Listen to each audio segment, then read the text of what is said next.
Alors, voici un rapide coup d'œil de l'interface de Google Drive. Alors, quand on entre dans notre Drive, en haut à droite, on voit sur quel compte on est connecté. Si on clique dessus, on a la possibilité de changer de compte ou d'ajouter un nouveau compte ou se déconnecter. Ensuite, on a accès à toutes les applications de Google avec les petites pastilles. On a une petite roue dentée ici où est-ce qu'on trouve, entre autres, les paramètres.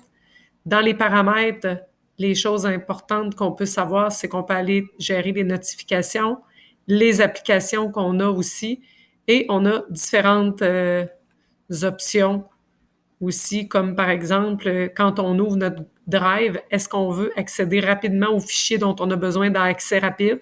Si on aime ça, on peut le cocher. Si on n'aime pas ça, on le décoche. On peut aussi entrer directement dans prioritaire, comme page d'accueil par défaut, où on peut demander de placer les personnes et les fichiers importants dans partager avec moi.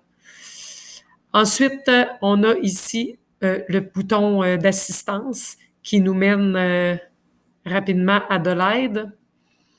Vous avez un outil de recherche en haut. À gauche, vous pouvez créer du contenu en cliquant sur Nouveau, soit en créant des dossiers, des fichiers ou en important quelque chose qui est ailleurs sur votre ordinateur. Vous avez ici la section prioritaire, donc Google décide quels documents sont peut-être utiles pour votre travail en ce moment.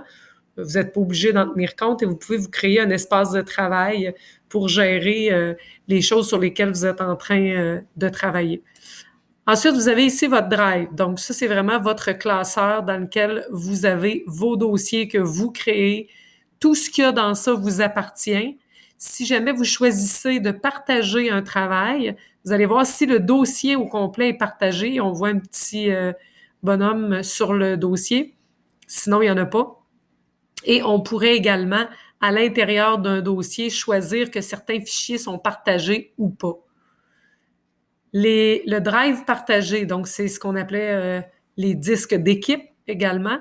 Donc, ça ne nous appartient pas. On est membre d'un disque partagé. On peut en créer. Les membres ne sont pas propriétaires des documents. Donc, quand on travaille en équipe, ça peut être intéressant, surtout si ce sont des équipes où les gens vont bouger. Donc, des fois, c'est des nouvelles personnes. Donc, on retire, on ajoute des membres. C'est plus simple que d'avoir à gérer des droits de propriété. Ici, moi, j'ai accès à mon ordinateur directement. Ça se peut que vous ne l'ayez pas. Partager avec moi, c'est tout ce que les gens vont partager avec vous. Donc, s'ils créent quelque chose dans leur drive personnel et qu'ils décident qu'ils vous le partagent, ça va se retrouver ici dans Partager avec moi. Cet espace-là, on ne peut pas le ranger. Ça devient difficile de se retrouver parce qu'il peut y avoir beaucoup de choses. S'il y a un document qui est partagé avec vous et que vous souhaitez le garder, le classer, le ranger, vous devez venir l'ajouter à votre disque. Donc, vous cliquez sur le bouton de droit et vous faites ajouter un raccourci dans Drive. Là. Ce petit dessin-là ici vous permet de l'ajouter à votre disque et vous pourrez le classer à ce moment-là. On se rappelle que tout ce qui est partagé avec nous, ça veut dire qu'on n'est pas les propriétaires. Si vous l'ajoutez à votre disque, très important de comprendre que le document reste la propriété de quelqu'un d'autre tant qu'on n'en fait pas une copie. Donc, si on crée une copie, on devient propriétaire de la copie. C'est comme si on avait fait une photocopie et on écrivait dessus. Sinon, on est en train de travailler sur le document de quelqu'un d'autre. Récent ici, alors ça va être les dernières choses sur lesquelles on a travaillé qui vont s'ouvrir. Ici, suivi, c'est un favori, en fait.